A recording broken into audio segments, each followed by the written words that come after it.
Students, good morning. आज का हमारा जो न्यू टॉपिक है क्रॉप फॉर यूरोप, इसे हम देखने वाले हैं। जैसे कि इसके पहले हम लोगों ने देखा था कि कैसे जो अंग्रेज़ थे वो भारतवर्ष में अनेक प्रकार के कृषि के ऊपर, कभी स्थायी बंदोबस्त, कभी मुनरो सिस्टम, तो कभी रायतवाड़ी, इन सबको लगा करके वो कृषि से अधिक उत्पादकता को बढ़ाना चाहते थे और उससे रिवेन्यू को प्राप्त करना चाहते थे। ठीक है, इन सारे चीज़ों को हम लोगों ने देखा था, लेकिन इन सारी चीज़ों से कोई फ़ायदा ही नहीं हुआ। क्यों? क्योंकि जो उनकी उपज थी उससे ज़्यादा तो उन लोगों ने क्या कर दिया था, रिवेन्यू या फिर टैक्सेस के लिए उन लोगों ने किसानों पर रिवेन्यू और उतने टैक्स लगा दिए थे। तो जब ये जो गरीब किसान थे, इनको ये फसल उगाते थे, लेकिन जो भी फसल उगाते थे वो टैक्स इतनी अधिक होती थी कि पूरी फसल का जो पैदावार होता था वो पूरा अंग्रेज़ों को उसका रिवेन्यू देना पड़ता था। यानी उनको खुद के लिए कोई फ़ायदा नहीं था, कुछ पैसे नहीं बचा करते थे, जिसकी वजह से बहुत ऐसे किसान जो थे वो अपने गाँवों को छोड़ करके शहरों की तरफ भागने लगे। ठीक है, वो अपनी कृषि को छोड़ करके दूसरी तरफ भागने लगे। बहुत ऐसे तो किसान थे जिनके ज़मीनें जो होती थी वो बड़े बड़े ज़मींदारों या फिर पैसे वालों के यहाँ गिरवी रखी जा चुकी थी।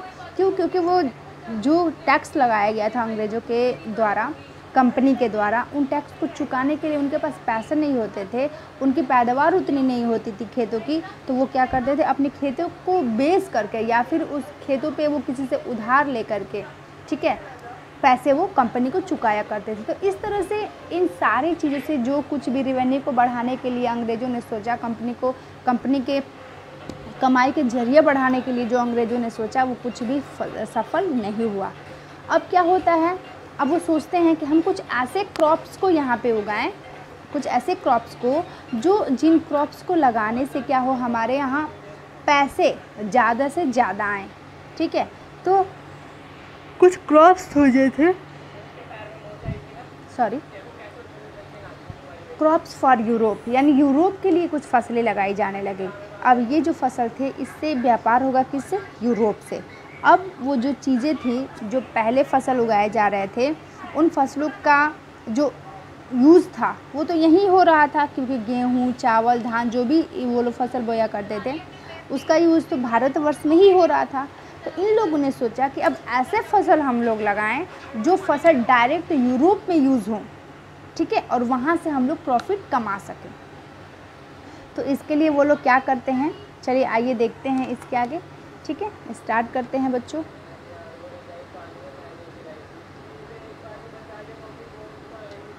देखिए, क्रॉप्स फॉर यूरोप जो है, the British also realise that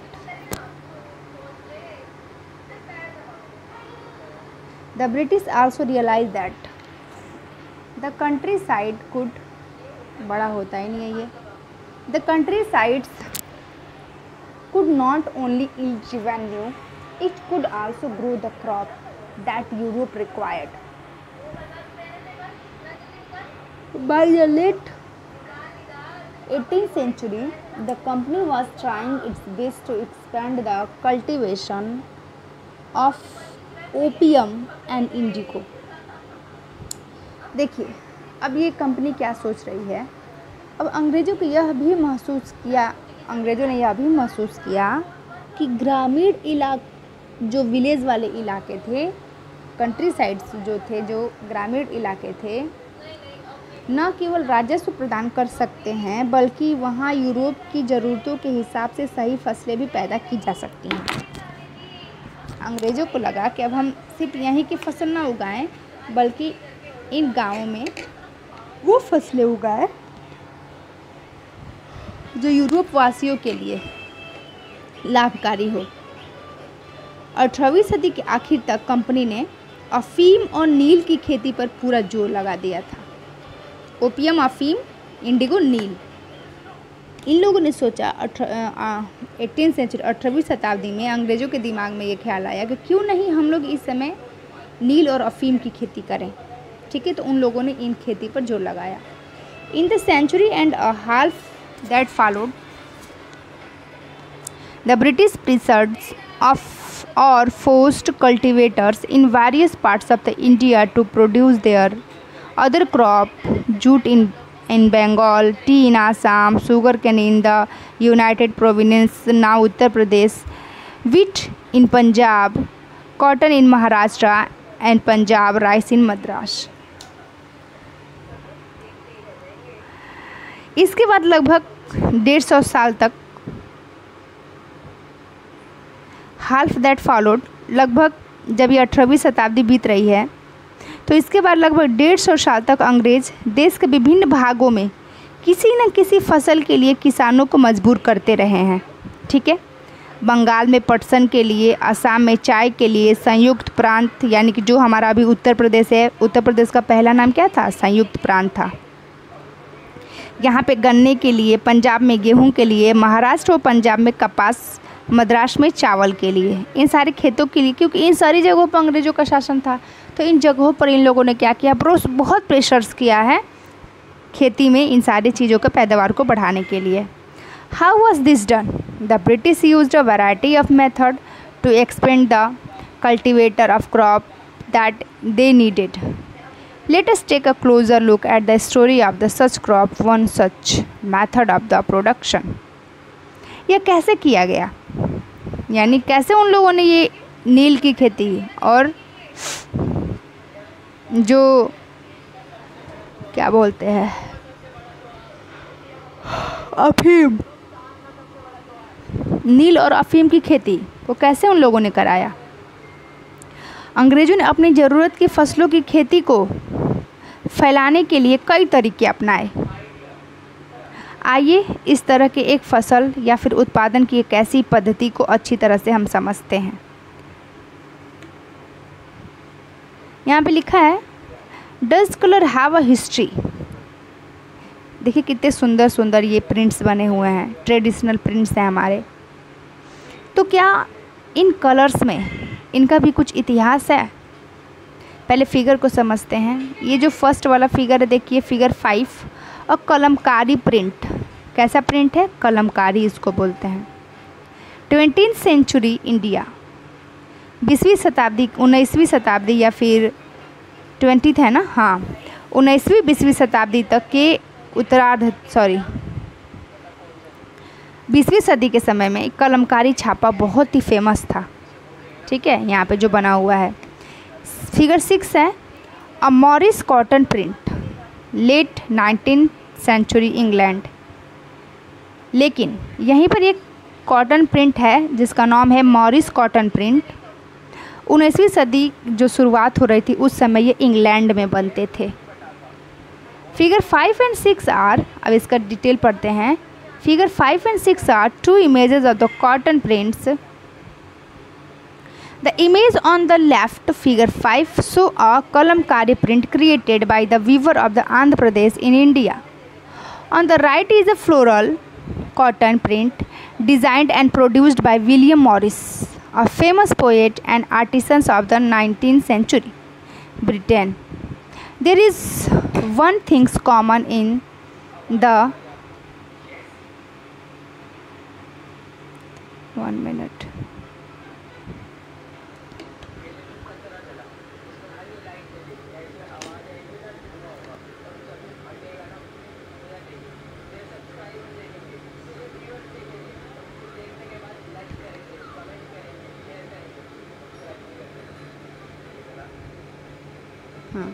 There is one thing common in two prints. Both use a rich blue color, commonly called indigo. Do you know how this color was produced?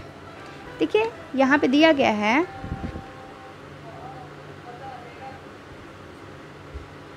यहाँ लिखा गया है कि अगर हम figure 5 और 6 को देखते हैं तो ये सूती कपड़े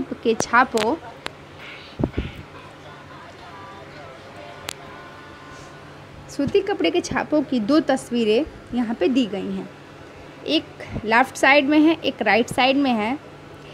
ये दोनों तस्वीरें भारत में आंध्र प्रदेश के बुनकरों द्वारा बनाई गई हैं। एक कलमकारी छापा है, ठीक है, और दूसरा आपका मॉरिस प्रिंट है।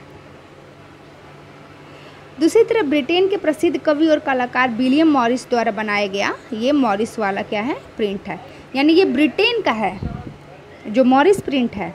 और बगल वाला आप ब्लू कलर देखिए, ये कहाँ का है, आंध्र प्रदेश के कलमकारी बुनकरों का, यानी ये भारतवर्ष का है। और दूसरा वाला जो है वो मॉरिस यानी कि इंग्लैंड का है। दोनों कलर्स में आप अंतर देख सकते हैं, दोनों ब्लू कलर हैं, लेकिन ये जो कलमकारी है ये कितना ज़्यादा वाइब्रेंट है, ठीक है। इसका जो ब्लू कलर है वो कितना डार्क है, कितना सुंदर कलर उभर के आया है। लेकिन जो मॉरिस वाला है कॉटन प्रिंट, ये बहुत ही मतलब अच्छा तो ये भी है, लेकिन इसमें एक जो चटक होता है ना कलर का, वो नहीं है। आगे देखते हैं, दोनों जो प्रिंट्स हैं वो एक बात इन दोनों में तो समान ये है कि दोनों में गहरे नीले रंग का यूज़ किया गया है। इसे आमतौर पर ये जो कलर्स हैं इनको नील कहा जाता है। क्या आप जानते हैं कि यह रंग किस प्रकार से बनाए जाते हैं? ये जो ब्लू कलर है ये रंग कैसे भारतवर्ष में पहले बना करते थे या फिर इंग्लैंड में कैसे बना करते थे, इन दोनों का एक हिस्ट्री है। चलिए उसे देखते हैं। The blue that you see in this print were produced from a plant called indigo। ये जो ब्लू कलर बनाया गया है ना, एक पौधे से उत्पन्न किया गया है जिसको इंडिगो नाम दिया जाता है। It is likely that the blue dyes used in the Morris print in the 19th century Britain was manufactured from indigo plant cultivated in India. For India was the biggest supplier of the indigo in the world at that time। अगर हम ये जो blue colour हैं, इन छापों में आपका जो नीला रंग दिखाई दे रहा है वो नील के एक पौधे से बना है, जो मैंने अभी आप लोग को बताया। और इस बात की काफ़ी संभावना यह भी है कि 19वीं सदी के ब्रिटेन में मॉरिस के छापों में इस्तेमाल किया गया जो नीला रंग है वो भारत में उगने वाले नील के पौधों से ही तैयार किया गया होगा। हो सकता है कि यहीं के पौधों से ही तैयार किया गया वो ब्लू कलर हो जो मॉरिस ने यूज़ किया है। उस समय भारत दुनिया में नील का सबसे बड़ा व्यापारी था, क्योंकि भारत से ही नील की खेती सबसे उस समय होती थी और सबसे बड़ा स्रोत नील की खेती का कौन था? भारत था। Why the demand of Indigo plants, भारतीय नील की मांग क्यों थी? क्योंकि मान लीजिए पौधा है तो कहीं पे भी लगाया जा सकता है, इंग्लैंड में भी इसको लगाया जा सकता था, लेकिन क्या रीज़न क्या था कि यहीं की जो नील होते थे वो बहुत अच्छे होते थे, ठीक है। तो इसको हम लोग कल पढ़ेंगे बच्चों, आज इतना ही पढ़ते हैं, कल इसके आगे क्लियर करेंगे। आज के लिए इतना ही, ओके बाय बच्चों।